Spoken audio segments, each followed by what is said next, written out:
შეიძლება ამ დაპატიმრებებმა, რომელმაც ახალი არ არის, ხომ, თქვენი ლიდერები უკვე ციხეში არიან, დღეს ზურას მიუსაჯეს ასევე 7 თვე, მაგრამ რაღაცნაირად დემონსტრაციულად აჩვენა, რომ სივრცე კიდევ უფრო დავიწყროვდა. შეიძლება ამან სტრატეგიის საერთო შემუშავება შეუწყოს ხელი?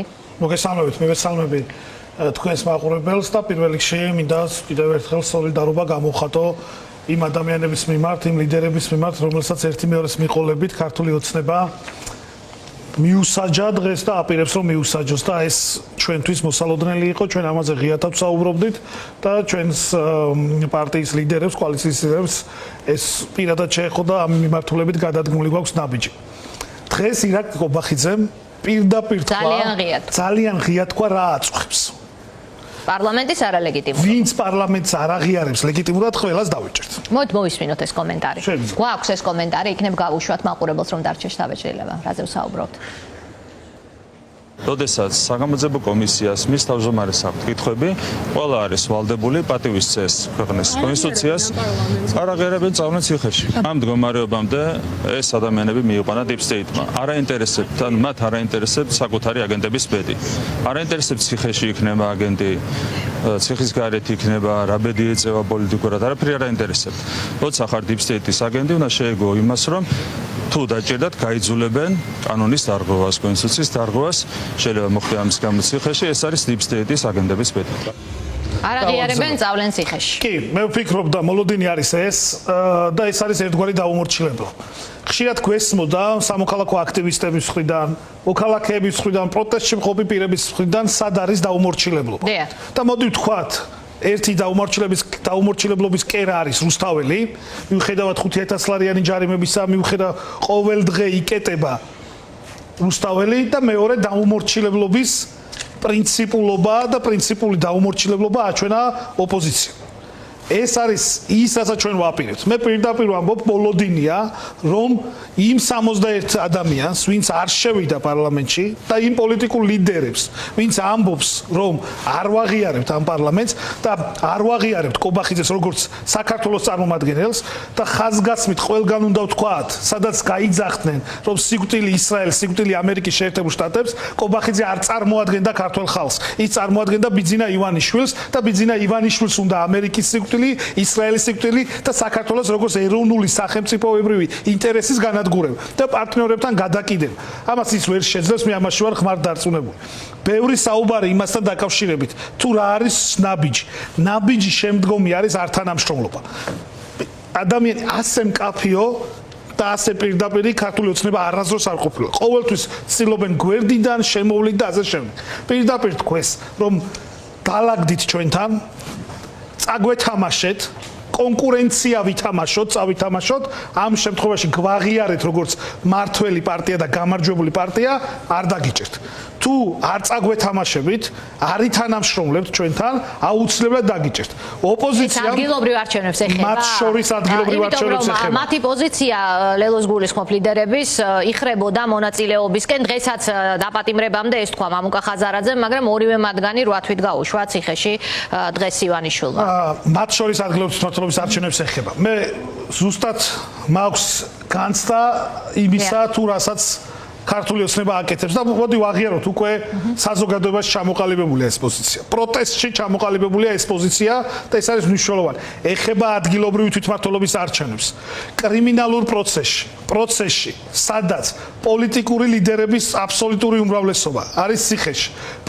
პროცესში, სადაც 60-მდე პოლიტპატიმარია, ნინო დათაშვილი, ბზია ამაღლობელი, ადამიანები, რომლებიც სრულიად უდანაშაულო არიან და ისინი დღეს ციხეში იმყოფებიან, ამ კრიმინალურ პროტესტში შეყოლა ნიშნავს იმას, რაც ქართულ ოცნებას და ირაკლი კობახიძეს აწყობს. ეს არის აღიარება იმისა, რომ ჩვენ კი ჯერ მიუხედავად ამ ზეწოლისა და რეპრესიებისა პატივს ვცემთ მათ, ასე ვთქვათ, როგორც ამ პროცესის შემქმნელს. არა, სრული უპატივცემულობა, პირდაპირ ვამბობ, სრული უპატივცემულობა იმ ადამიანებისა, ვინც გაანადგურა სახელმწიფოში, სახელმწიფო ინსტიტუციები აზრი დაუკარგა არჩევნებს, აზრი დაუკარგა ადგილობრივი თვითმმართველობის არჩევნებს.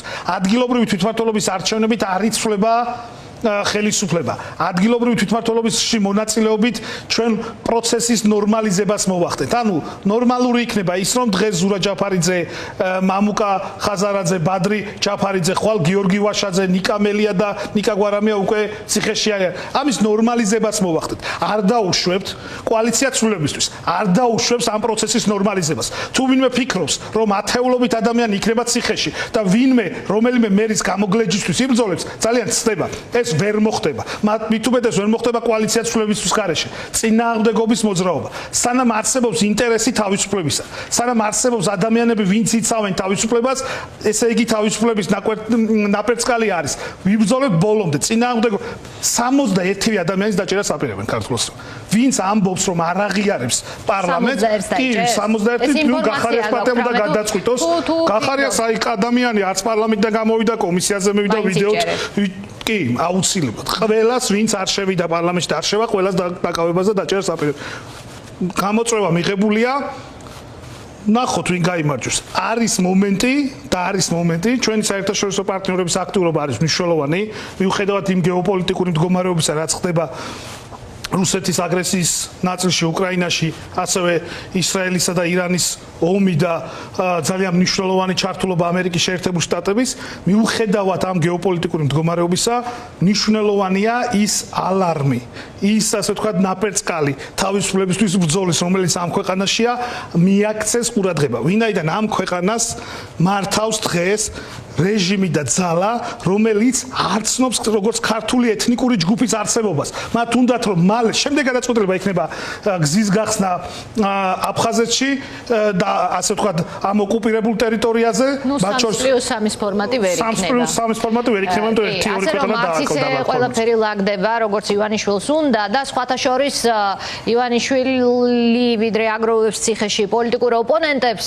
ლუკაშენკოს ეყოჭკუა და კელოგის ჩასვლის შემდგომ მან გაათავისუფლა ტიხანოუსკი, რომელიც 5 წლის განმავლობაში ყავდა ციხეში +13 პოლიტბადიმარი, მათ შორის ჟურნალისტები. ეს რა სიგნალია თქვენთვის და როგორ გონიათ ივანიშვილი არ უყურებს ამ გეოპოლიტიკურ სცენარებს და ტყვეებიც რისთვის ჭირდება მას ციხეში? ივანიშვილის ხაზი ერთ-ერთი გავს ძალიან რუსულ ხაზს. ის ჩემი აზრით არ გავს ლუკაშენკოს ხაზს.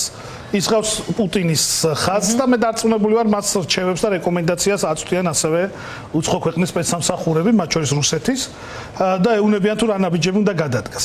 თუ ის ამ ეგრეთ წოდებულ რეპრესიებში და ამ ნაბიჯებში არ იქნება ხისტი და თანმიმდევრული მათი გადმოსახედიდან, მაშინ ის აჩენს სისუსტეს.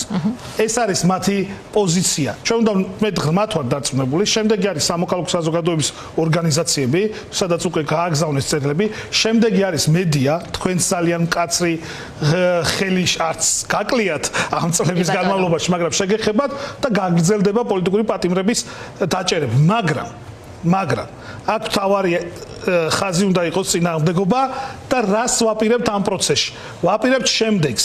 ერთი არ მინიჭებას ლეგიტიმაციისა, მეორე ქართული ოცნების ფარშში არ მონაწილეობას. წინააღმდეგობა ყველგან, წინააღმდეგობა ქართული ოცნების წევრების მიმართ ყველგან და წინააღმდეგობა იმ სასამართლოს წარმომადგენლებს, რომლებიც არიან იქ მანტილით, ასე ვთქვათ, მანტიას მოისხამენ და ადამიანებს თვებით და წლებით უშვებენ ციხეში. ის ნაძირლები, რომელიც ამაზე ხელს აწერენ. არანაირი კავშირი მათ სამართალთან არ აქვს. ზუსტად ერთი წინადადებით რომ მიპასუხოთ, გიორგი ვაშაძე უნდა შემოვიყვანოთ ეთერში. რამე თათმირი სადმე იგეგმება ერთად რაღაცაირად ეს არის ერთიანობის მუხტი, ერთიან სტრატეგიაზე ფიქრის მუხტი, იმიტომ რომ ცალ-ცალკე ყველა ასე ეთერებში რაღაცას ამბობს, მაგრამ ერთად სადმე ხდებით რამეს. ჩვენ ამ მიმართულებით საერთოდ არ გვაქვს პრობლემა პირიქით. პრობლემა რომ არ გაქვთ არ მიკითხავთ, თუ გეგმავთ რამეს, ამას პირდაპირ ვიკითხე. აუცილებლად შედგება მათ შემდეგ, რაც ყველა მხარე, ყველა სუბიექტი ჩამოყალიბდება, რა ნაბიჯები უნდა გადავდგეთ. აუცილებლად შედგება.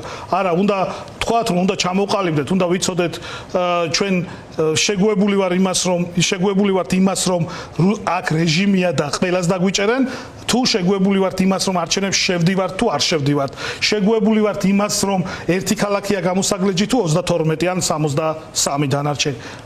აუცილებლად შეხვდებით ამას აუცილებლად ყველა ის ნაბიჯი იქნება გადადგმული, რაც ახლა ერთიანობისთვის არის მნიშვნელოვანი და ერთიანობის ხაზი გადის არაღიარებაზე და კობახიძისთვის ლეგიტიმაციის მინიჭებაზე. სანამ კობახიძე იქნება ბიძინა ივანიშვილის წარმომადგენელი, იქნება შანსი რომ დავიბრუნოთ თავისუფლება და როცა ჩვენ დავუშვებთ იმას რომ კობახიძე უკვე იყოს საქართველოს წარმომადგენელი, ამ შანსს დავკარგავთ აუცილებლად.